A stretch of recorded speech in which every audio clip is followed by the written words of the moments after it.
Vulnerability fosters good emotions and mental health. Vulnerability also is a sign of courage. We become more resilient and brave when we embrace who we truly are and what we are feeling. The Vulnerable Scientist podcast is a space for scientists who are honest and authentic or are working towards it. Join the vulnerable space by either sending an audio using the link on the show notes talking about your highs and lows as a scientist, or by contacting Sarah Nyakeri, aka New Biochemist, to schedule a chat. The Vulnerable Scientist podcast benefits both the listener and the one sharing. You can now rate this podcast on Spotify or put a review on Apple Podcasts or any other listening platform with a rating button.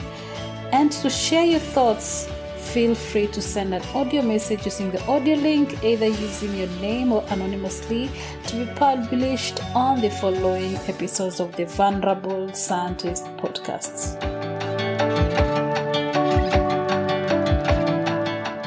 Are you wondering what I use to upload and store my website spaces? Host Pinnacle. I've been using it for over 2 years right now and it has never disappointed me. So host your website today using Host Pinnacle, cheap and affordable and reliable services.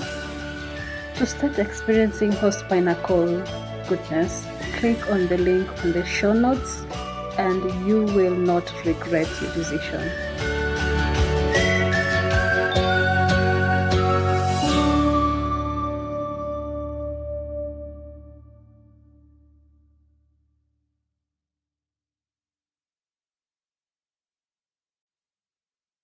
I know most scientists from Africa, just in general, or from any other low or middle income setting, will be like, yeah, I'm happy I'm here, which is probably the same mentality your PI is having. It's like you're just the brains behind the curtain,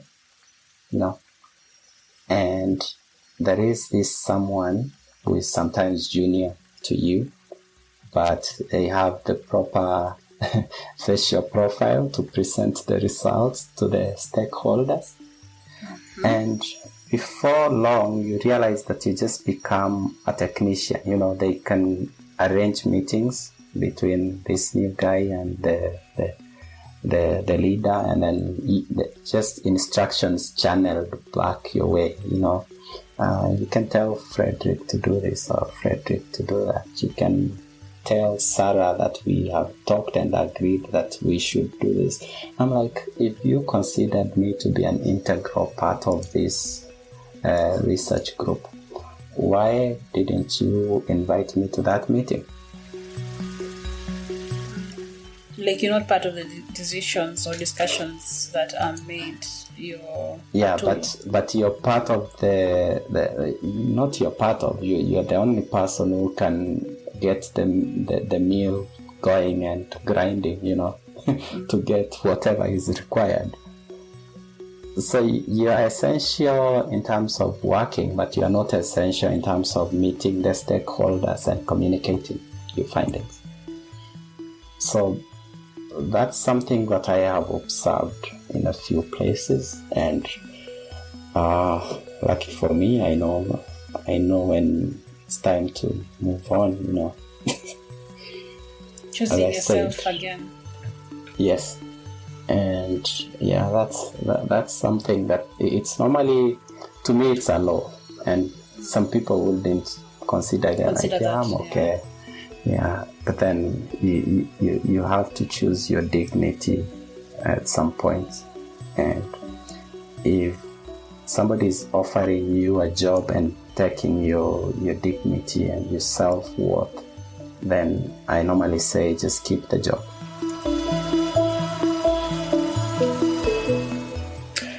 I don't know if I quite understand the whole. I think I understand a little bit of what you're saying. Let me elaborate this. Yeah. So you are in your project. How many times have you been lost trying to get things to work? I don't know. I don't know the number. I lost count. Exactly.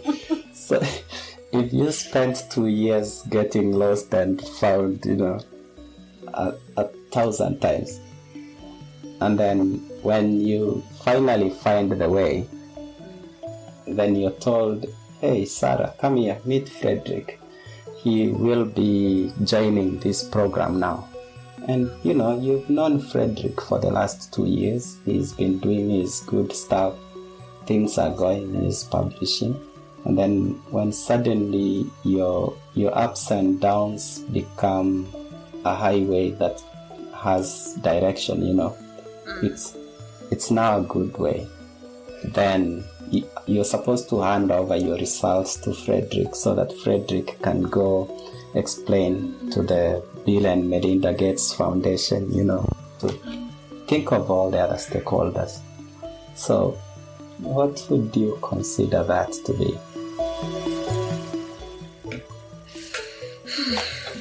And then now Fredrick has the meeting with your boss and has to come back and tell you, hey, look, Sarah, we had a meeting with the boss and we agreed that you should do this.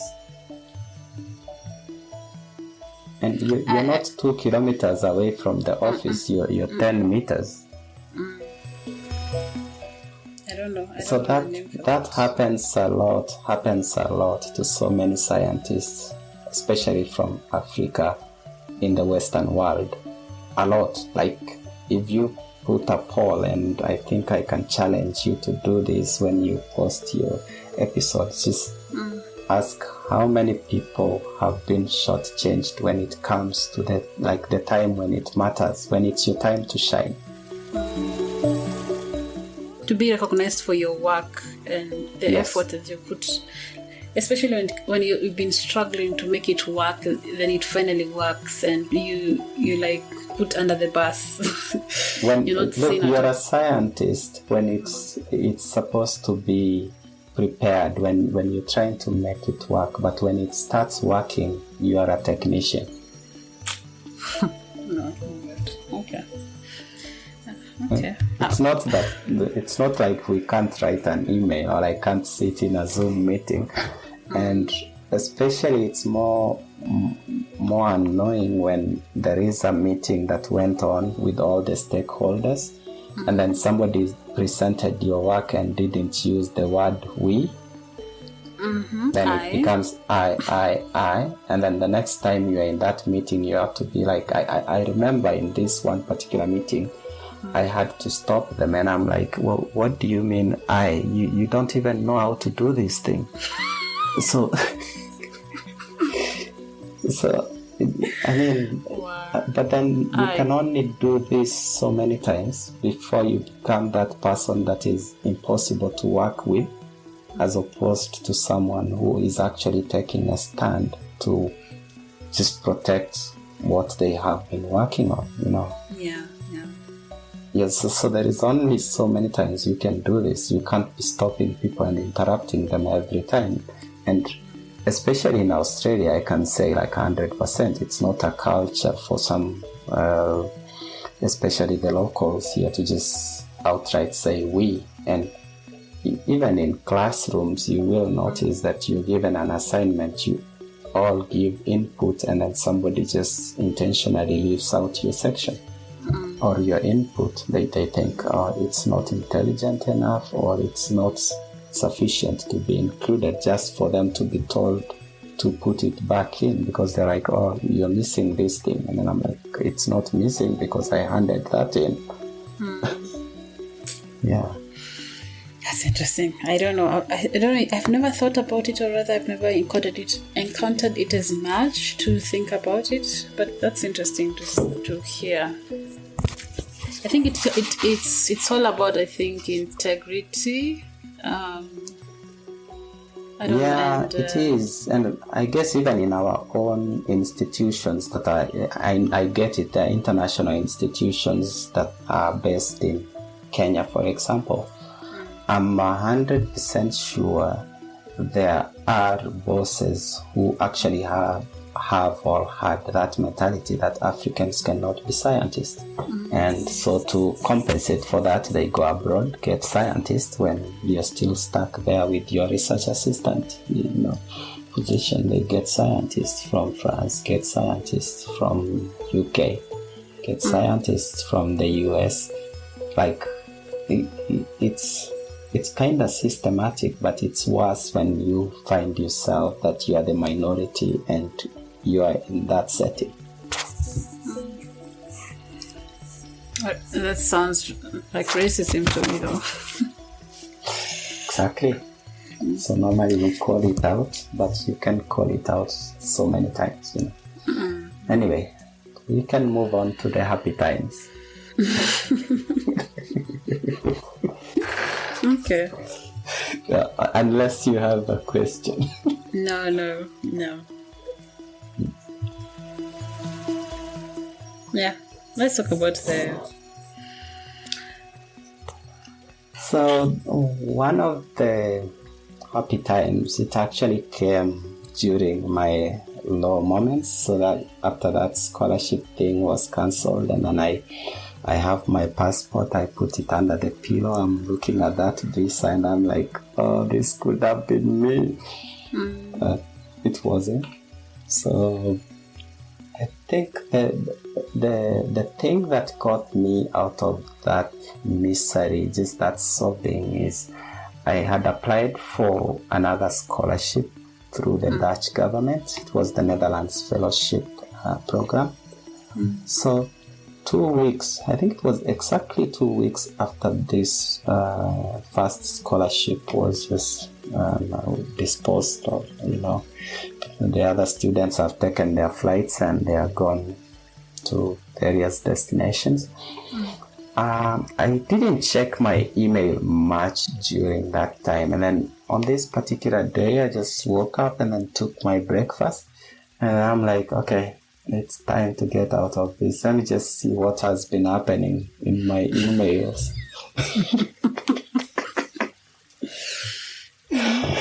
So I opened these emails, and for some reason the top email there is just an offer waiting for me to accept. I'm like, this has to be the worst prank. Did you check if it was 1st April?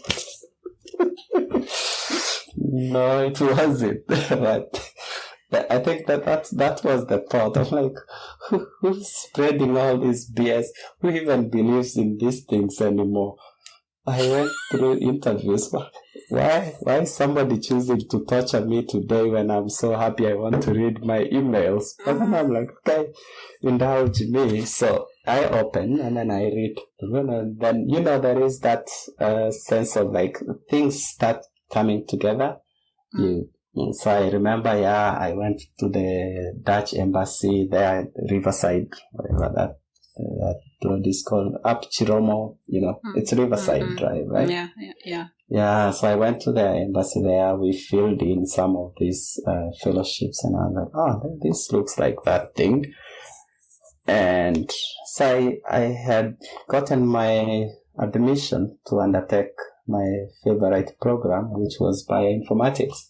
So the difference was this one I was just supposed to say I accept. Wait, you had done interviews for this one before? Oh yeah, so I did interview two institutions actually. That's pre-admission. So you get to interview for the admission letter, because you need the admission letter to apply for the fellowship. So I interviewed for Erasmus University Rotterdam and Wageningen University. So both of them are in the Netherlands. And I didn't get the cut for the Erasmus program, but this was medical biotechnology. I think I wasn't quite enthusiastic about it. And the Dutch, the Wageningen one was bioinformatics. So after these letters, then you collect some supporting documents and you fill up the fellowship documents at the embassy. At that point, you submit a physical like package at the embassy, and then you fill up some other things online. Yeah. So the long story short, I was admitted to this program, and they were gonna pay for the flights and pay for the stipend, which at that point I was like, boy, you're gonna pay me that much for me to study? You know, get out of here. Yeah, so that was one of the best times like I had, you know, because it went from like being on the sewer line, and then somebody was like, yeah, I'm uplifted, I'm up there, you can't touch me. Wait, when did it sink in that it was actually true? So for this particular one, I never told my parents, and I never told anybody about it when applying. I just woke up and on reading this thing, I think they knew that I applied for a couple of scholarships. I think I applied to Kent University, the institutional program there, and I had applied to this government thingy with China, and I had applied to the Dutch government scholarships, and so they knew that I had applied. But when I got this email or letter, because it was just a letter, you're supposed to download it and sign it and send it back, and I was, I think, 2 days to the deadline or something. Yeah, otherwise we assume that you did not accept, you know, kind of situation. And so I just signed that document, and I went to the cyber, like, because we at that point we were leaving Ratio, so I just walked out of the house, took one of those taxis to Kangemi, went over the fly over there, and went to a cyber, filled in this document, and then signed it, and I'm like, send, return to the sender, and hope that it doesn't go to spam. By the way, that's one of the other worries. So let me just understand this. So you finished your undergraduate when? 2008 in April. Then the Chinese scholarship that was immediately. It was by the time it was just I was being told you can't go. Sorry. Water? Oh my god.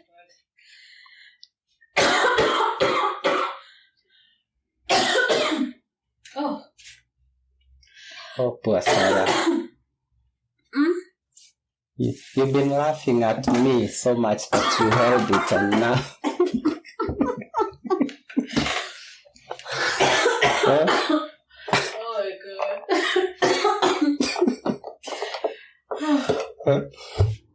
Oh my goodness. Alright. Are you good now? Yeah, I'm okay. What? I was dying.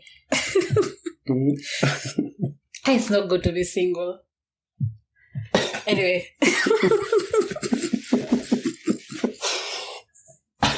I don't like you. Anyway, so where were we? before you rudely interrupted. Oh my god. So yes, I got this email, and I'm supposed to fill in the documentation and send it back.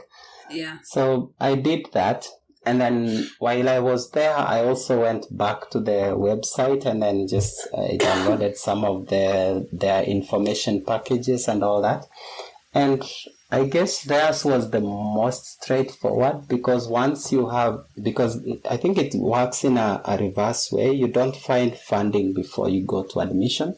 Kind of find admission, and then you seek funding, and then the government asks your institution if they're gonna sponsor you for, not sponsor you, recommend you for funding so that you can go to that program. And so by the time they are done with this, I think it's like a full circle. So it's a whole cycle, and it's normally kind of down, it's a nice smooth ride from the time you receive this letter to the completing, taking a flight and all that. And so when I signed all this and sent it back to them, and I was like, I didn't know what happens next. And then the next time I saw another email from this. Now it had moved from just a general email to actually the course coordinator for bioinformatics at Wageningen. And now it was more personalized now, and you get to interact with just one person. And so he took me through the process, and then they send your visa package. You're supposed to go and apply by yourself at the embassy, but it's not really like you basically gonna be denied a visa. As I said, it's one of the smooth programs from like the moment you have that offer to the end. It's kind of smooth. And so I went through the process without telling anybody. And even when I was going to do all this documentation and certify this, get me a birth certificate. And there is this thing they do with the Dutch government, that they want a birth certificate to be not older than 6 months. So I had to go back to where I got my initial birth certificate in Kisii and change that and get a new one, and then get it to the embassy. Now it goes through the Ministry of Foreign Affairs for, I think they put the seal of the government there and some letter on top of it, and you take it to the embassy. So all this documentation, it needs money, but I asked for money when I didn't have from my parents, but I never told them. I told them, please just give me the money, don't ask why. Wow, interesting. You just believe that you're not doing something fishy. Yeah, that they believe that I wasn't gonna smoke weed.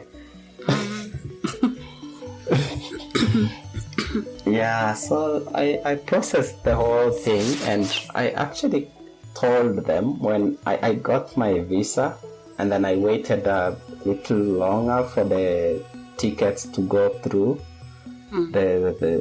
Because I think we were paying the ticket, and then you get reimbursed the day you land there. I think they were preventing like this whole scenario whereby they pay for your ticket and you don't show up. Yeah, you eat the money.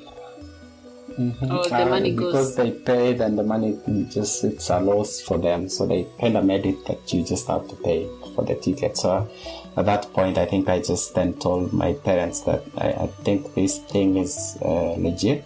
I don't know, but we just have to book this ticket. Okay, so what did they say after realizing that you've been going through all this process without their knowledge then? They understood because I had them excited the first time. And I was so disappointed. They could see it in me. Like, it's like losing your first love. They could see it. So they didn't really, they were not hard on me, and I appreciate that. Okay. I was asking before the cough. I was asking, you finished in 2008, right? April. Yes. Yeah. Then this Chinese scholarship, when did it happen? That you asked that question. So I really can't put the exact dates unless I go. Around. I mean, I think it was around same year. July. Yeah, July, August ish. So, and when did the Dutch happen? August? It was September?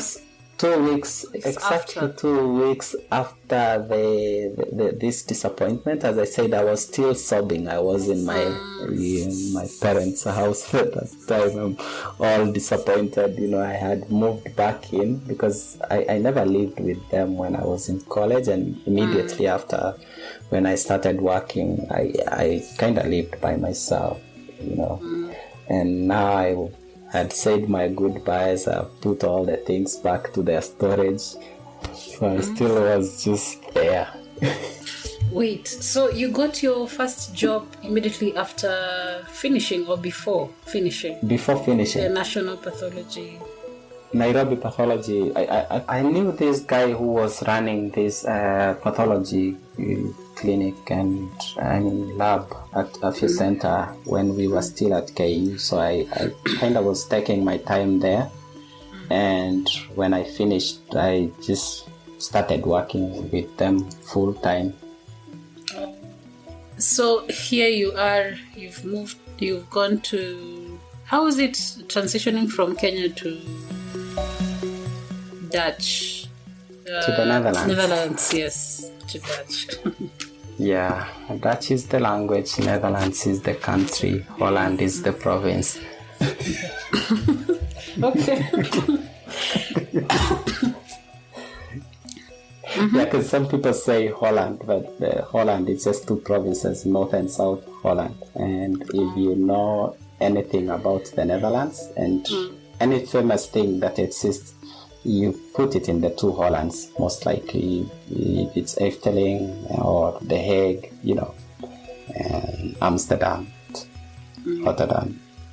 You place them in the two Holland provinces, North and South. So. Okay. But some people say I'm going to Holland, but that's wrong. And I think even their country website is holland.com or whatever. But the country is the Netherlands. Okay. Anyway, so adapting. First, there is the winter thing. You just land, and most programs you're starting in August, going to September.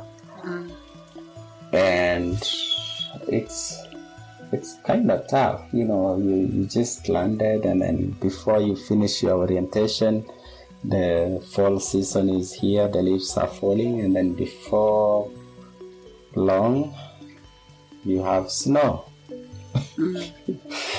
And nobody really prepares you for some of the for some of the upsets. You have to cycle because it's a bicycle nation. You still have to cycle through all that blizzard. You have to go through all those winds and make it to class and back home. And I think the whole setup of the campus, it was kind of, because we had about, I think, up to 5 or 6 kilometers apart between one department to the main campus. So you can have your classes early in the morning, up close to the city center, and then you have to cycle back to where the main campus was. And for those who understand the Wageningen University setup, we're talking of the nutrition department. It's like up the hill, and then the main campus where it's the setup at, I think, I don't remember what that street was called, but it's quite a distance, so there is a whole traffic of people. Yeah, have you seen a traffic jam of bicycles down the hill? Yeah, down the hill to that main campus, and then there is snow and all that, and nobody tells you that our jackets from home will probably not suffice. So, did you have to buy? Yes, you get to the fortunately the Kenyan community there was quite dynamic. And I got to meet some really interesting people there. I remember there was this Kenyan lady. She's married in the Netherlands with the family there. She's called Afranina. She was quite influential in telling us what to do, when, where, what not to do. And the people like Dr. Martin Mwangi, I think is in Malawi now. And so these are people who kind of took it upon themselves to initiate us into the space there and show us the way clearly. So it was in terms of starting, I think it was comfortable. Like you get your accommodation, and they will show you the second-hand shop where you can get your utensils. And they also had this thing whereby they collect stuff from students who are leaving, so that they can preserve them and just give them to the new students who are joining. So we did get quite a number of freebies. Okay. That's a good thing. Yeah. But then in terms of just adjusting to the weather, even the whole curriculum, nobody tells you that taking 2 courses in a period can be hectic. We are used to 8 courses in Kenya, but I would comfortably say that you take just two subjects in a period, and for them the period it's shorter than a semester. It's like 8 weeks, so remove 1 week for the examinations and the other week for self-study, and then there you have 6 weeks to fit in your was it Leninja or whatever that big book was called. Biochemistry. You kinda underestimate the workload. Just 2 units was a struggle. Yes, per period. Because of the time. It is a lot, and you're doing the theory and the practical, everything within that period, and it's a lot. So nobody prepares you for that. But it was a smooth sailing. But the other thing is, I think if you've never really failed in your life, I think then you get to be challenged by two units, because Netherlands was the first place I failed an exam in my life. Wow. How did that feel? Oh my goodness. How did that feel? I don't know. It's kind of, it's bittersweet. On one side, you have a chance to do better. So a retake is not like in the Kenyan institution, whereby the ultimate result is just a pass. So you can resit and perform better. Oh, nice. Okay. Yeah. So anyway, so the second high, it also came after another low, because I had gotten my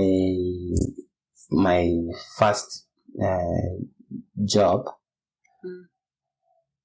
So the first job offer that I had was in Switzerland with the Swiss Institute of Bioinformatics. After masters? I didn't. After? Yeah, after PhD now. Okay, after PhD. I didn't take this position because we went there, and at that point I was married, so I went with my wife, and we got to this institution. But then, looking outside this institution, I think there was a sense of the people were not happy, all the Africans you're meeting, where it's like they have been rained on, and even just moving around these places in Switzerland, the expenses and everything, and I was like, no, I can't do this. So I was told, yeah, the job is yours if you want it, and then the aeroplane before we boarded, and I just wrote my regret. The same day? Yes. And when I'm just before boarding, I'm just ready to go back, because you go through the online interviews, and then now it's time for you to go visit the department and do your presentation. You listen to other presentations, and then you're now ready to go back to your home. So I've taken my flights from the Netherlands. I'm in Switzerland. We've gone through, you've seen the happy times in Zurich, First you get that culture shock, when the traffic light stops, and then the worst vehicle you're seeing there is a Range Rover, and you're like, whoa, rich bastards. Wow. Actually, the worst vehicle is a Range Rover. Yes. That's okay, so. So you just first, you're like, oh, have I been living or wait a minute. So you go through all these excitements and then you go to the departments and then you're like, as much as I like the place, I don't think the vibe feels good. Like the atmosphere? So that, yeah, like, when you're talking even to other scientists there, the Africans there, because normally we talk with somebody who looks like you. Yeah. It's the person you're going to ask, how is it being here? Mm-hmm. Yeah. They relate to you more. Yeah. Yeah, so, and we I think in hindsight, we already knew that even because we had this thing we did with Margaret, my partner, and we were like, just without telling me, just write it somewhere. Should we come here or should we not? And we both had the same answer, like no. So you kind of, you're saying no to an opportunity, but you also don't know if you're getting another opportunity on the other side. You're just kind of taking a leap of faith. And I guess that's when I went to Kenya to interview. I can't say what the institution was, but I got one of the most shitty receptions that you could get as a scientist. With the scientist that invited me was the most gracious person you would want, and I think we've kept that relationship up to this time. But I would say that the rest of the interviewing team kind of didn't show up, and people are just writing there like, yeah, we can do this next week. And mind you, you've just paid your own ticket, and you're this excited to be home, So I had interviewed in two other places. So I interviewed with Imperial College London and with the GSK for a job based in Amsterdam, so the Netherlands Cancer Institute. So in principle, I had two of them. I had both of these jobs. So that's after being in Nairobi, and then I left Nairobi the same week. I went back because I still had my residence in the Netherlands and all that. So I get to the Netherlands, and then now I am getting a Skype request again for these guys in Kenya. They're like, yeah, now can we talk then, But then at least I made myself clear when I left. I just told them that the moment I take that flight back, I just don't bother. It's okay. It's all right. I told them it's okay. It's not the end of the world. It's okay. I was expecting better reception, and even if I didn't get the job, I would go knowing that it wasn't meant to be. But if you're already making it impossible for me to even have a conversation, what kind of working environment am I looking at? So, which is the part that I think when I text you earlier, I said the integration back home, and this is something that we can talk after we talk about the highs. So I go, and then now I have two positions, Imperial College London and GSK. And then my partner already, we were together at that time in the Netherlands, and then she has this opportunity which she got when I was in Nairobi, and she's supposed to leave the Netherlands for Australia to start her PhD. So you've got an opportunity in UK. I have an opportunity in the UK and in Amsterdam, the Netherlands. So the UK one, they're also having issues with the Home Office. They're getting their quota of the visas increased, I think. And so when she got this opportunity, I was like, yeah, now it's clear I can't go to the UK for 1 year and then leave, At least I knew that I needed to set my foundation before leaving for Australia. But I had a clear mind. I just told these guys from the GSK that I can only be able to work for 1 year. And if that's a problem, just you can get your other candidate to take the job. But then I think they were good people. They just told me, yeah, you can work for that 1 year. And then I think it was also unlucky for them because the other candidate also said she cannot start until she defends her thesis. I don't know, defend or submit. There was one of those. So then they said, okay, so that makes it easier. You start, and then when this one joins in, you can tell her what you've been doing, and then we have a better transition. And so that was a high point, that we had all these, all these things that seemed to be going wrong, but going okay at the same time. And I was very excited to kind of be working, albeit indirectly, with one of the biggest pharmaceutical giants, GSK. And so that was quite a high point in my career, and I think it was a defining moment. I mean, there was a moment before then when I got my very first grant to just go and work at the Sanger Institute in Cambridge, which is the epicenter, like the where bioinformatics happens. When was that? During my PhD. So the final year of my PhD, I actually spent it in the UK. Yeah. Okay. Interesting. So, so you did work for 1 year, then went to Australia. So I worked for 1 year. So I was clear that I work for 1 year and then join my partner in the land down under and see what opportunities await.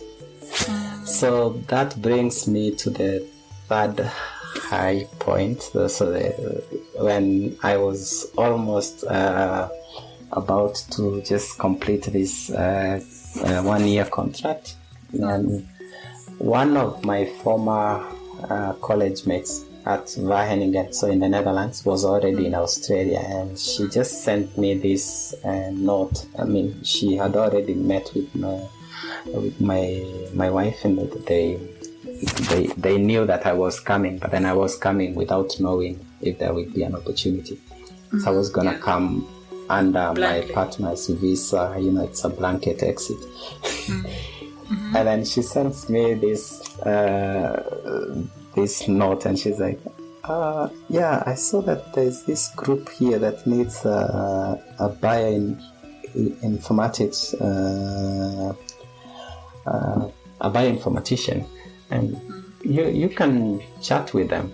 And then I went straight to my computer, and then I just wrote an email, and then I come so and so, I do this and that, and in case you're interested, there is my CV. Okay. Compact, straight to the point, and I sent it. And to my surprise, I almost never interviewed for that the next position, because the PI reached out. He replied to that email, and he just said, "Oh yeah, we can have a Zoom, a Skype chat on Wednesday or Thursday, And then we had that meeting, and during that meeting, he brought along one of their bioinformaticians at the time, and the guy was not a trained bioinformatician, but he was the one who was handling their bioinformatics stuff. So in a sense, I think they were interviewing me without interviewing me, because they just asked what is it that I can do, and where I am, and when I expect to go. And so, and we finished that call, and so I asked them, so is there a way I can make a formal application, because I don't see a link here. So, and they said, don't worry, we will pass this up to the director. Wow, interesting. And that's how I ended up at the South Australia. At where? Sorry? South Australia Health. Okay. South Australia Health and Medical Research, so summary. Okay, someone might be asking, why did you choose to do 1 year of a very big opportunity, or rather a very big position in a very big company? I think I chose love. That's the simplest point. I mean, we were newlyweds, and something had to give. And in this case, we were clear that wherever she found an opportunity, that's where we were going next, because she had supported me and stayed with me to finish my PhD. So, do you want to start your own podcast? Start with some simple gear that you already have and a quiet space. Simple gear includes a microphone, editing software, and host of your podcast. Simple microphones include the ones on your phones and computers, or a simple recorder, which you can upgrade later. For the editing software, I use Audacity, which is free and simple to use. Buzzsprout, which over 1,000 other fellow podcasters like me use, is one of the podcast hosting providers you can use. Buzzsprout has helped me link my show on every major podcast platform. With the endless number and regularly updated tutorials and good customer service support Buzzsprout offers, my podcasting journey has been made easy. Following the link in the show notes, let Buzzsprout know we sent you, gets you a $20 Amazon gift card if you sign up for a paid plan, and helps support our show.